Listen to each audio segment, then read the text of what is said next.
ఏ విధముగా పూజిస్తే భగవదనుగ్రహము లభిస్తుందో తన సహచరులకు వివరిస్తున్న ప్రహ్లాదుడు. ప్రహ్లాదోపాఖ్యానము శ్రీ భాగవత పద్యములు 3వ భాగము. 8 ప్రకృతులు, త్రిగుణములు, కర్మేంద్రియములు, జ్ఞానేంద్రియములు, పంచభూతములు, వీటన్నిటిలోనూ ఆత్మ సాక్షీభూతంగా ఉంటుంది. ఈ దేహము అనేక పదార్థములతో తయారైనది. ఈ దేహమునకు ఆధారభూతమైన ఆత్మ పూసలలో దారంలాగా అన్నిటిలోనూ ప్రకాశిస్తూనే ఉంటుంది. ఆత్మకు జనన, స్థితి, మరణాలు ఉండవు. ఈ ఆత్మను అన్వేషించగలగాలి.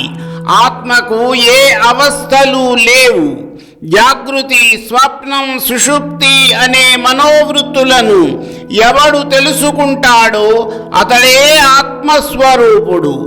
ఏ విధముగా పూలకు ఉండే సువాసన ద్వారా వాయువును తెలుసుకోగలుగుతాడో అలాగే బుద్ధి భేదము వలన ఆత్మను తెలుసుకోవచ్చు అని ఇంకా ఈ విధముగా వివరిస్తున్నాడు ప్రహ్లాదుడు.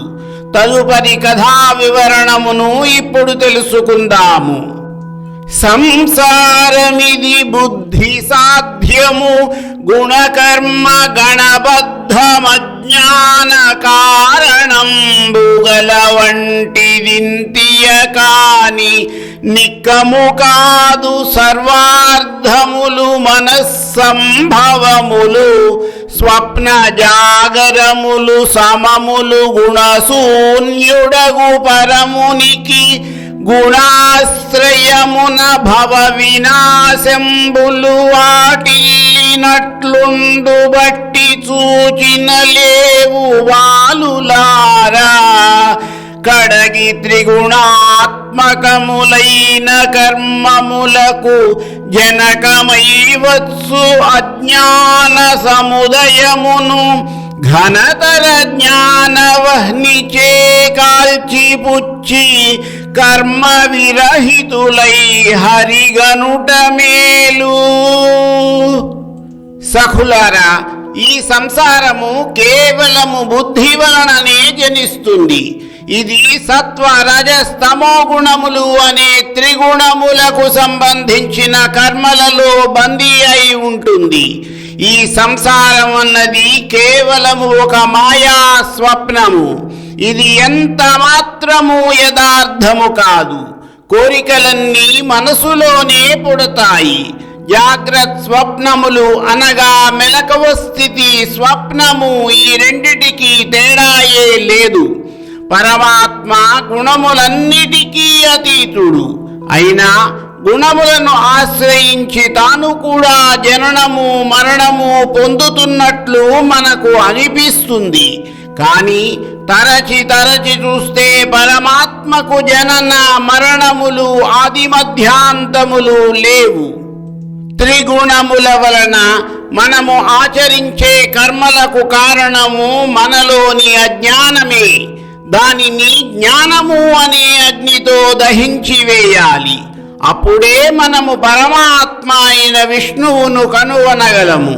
అందువలన గురు శుశ్రూష చేయడము, మనము ఆచరించిన కర్మ ఫలితములను భగవంతునికి సమర్పించడము, సజ్జన సాంగత్యము, శ్రీ మహావిష్ణువు ఆరాధన, భగవత్ కథలను వినడం, వాసుదేవుని నామస్మరణ, శ్రీమన్నారాయణుని సంకీర్తన, విష్ణుపాదములపై ధ్యానమును నిలపడము, నిరంతరము శ్రీహరిని దర్శిస్తుండడం, పరమాత్ముని పూజించడం మొదలైనవి భాగవతుల యొక్క ధర్మములు.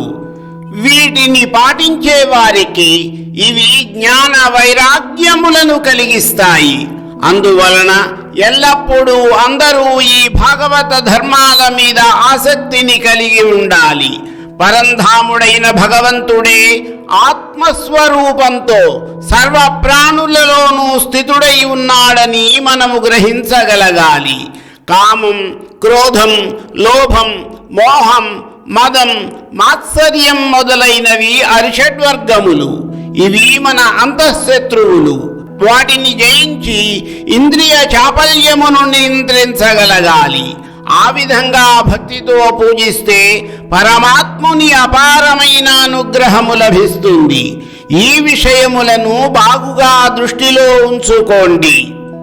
ధనుజారి లీలావతారంబులందలి శౌర్యకర్మంబులు సద్గుణములు విని భక్తుడగువాడు వేడ్కతో పులకించి కన్నుల హర్షాశ్రు కణములొలుక గద్గద స్వరముతో కమలాక్ష వైకుంఠ వరద నారాయణ వాసుదేవయనుచునొత్తిరిపాడు నాడు నక్రోశించునగు చింతనము చేయునతియునర్చు మరులు కొనియుండు తనలోన మాటలాడు వేల్పు సోకిన పురుషుని వృత్తిరిరుగు బంధముల వాసి అజ్ఞాన పటలిగాల్చి విష్ణు ప్రాపించు తుది భక్తి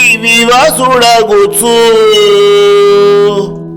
ఇక ఇప్పుడు భక్తుని యొక్క లక్షణములను తన సహచరులకు వివరిస్తున్నాడు ప్రహ్లాదుడు. భగవంతుని అవతారములలోని లీలాభరితమైన పరాక్రమగాథలు విని భక్తుడైన వాడు పులకించిపోతాడు, పొంగిపోతాడు. ఆ అవతార సుగుణములను విని ఆనందముతో ఒడలు పులకరించిపోతుంది. భక్తి పారవస్యంతో కళ్ళ వెంబడి ఆనంద బాష్పాలు ధారలుగా కారుతుండగా గద్గద స్వరముతో ఓ కమలాక్ష వైకుంఠ వరద నారాయణ వాసుదేవ అని ఎలుగెత్తి పాడుతాడు. ఒళ్ళు మరిచి ఆడుతాడు, బిగ్గరగా అరుస్తాడు, అదే పనిగా నవ్వుతాడు. పదే పదే భగవంతునికి నమస్కరిస్తుంటాడు. ఆ భగవంతుడే తనకు సర్వస్వమనే మోహము కలిగి ఉంటాడు. తనలో తానే ఏదో మాట్లాడుకుంటుంటాడు. దయ్యం పట్టినట్లుగా అటూ ఇటూ తిరుగుతాడు. ఈ విధముగా భక్తిలో మునిగిపోయి చివరకు కర్మబంధములనన్నిటినీ విడిచిపెట్టి తనలో జ్ఞానజ్యోతిని వెలిగించుకుని అజ్ఞానాంధకారమును తొలగించుకుని భక్తి పరవశుడై అంత్యమున జగన్నాథుడైన విష్ణువు స్థానమైన పరమపదమును పొంది ఆయనలో ఐక్యమవుతాడు. ఇది ప్రహ్లాదుని భక్తి తత్వము. అందుకనే భక్తి అనే పదమునకు నిర్వచనమే ప్రహ్లాదుడు. మరికొన్ని పద్యములు, వాటి భావార్థములు నా తదుపరి వీడియోలో.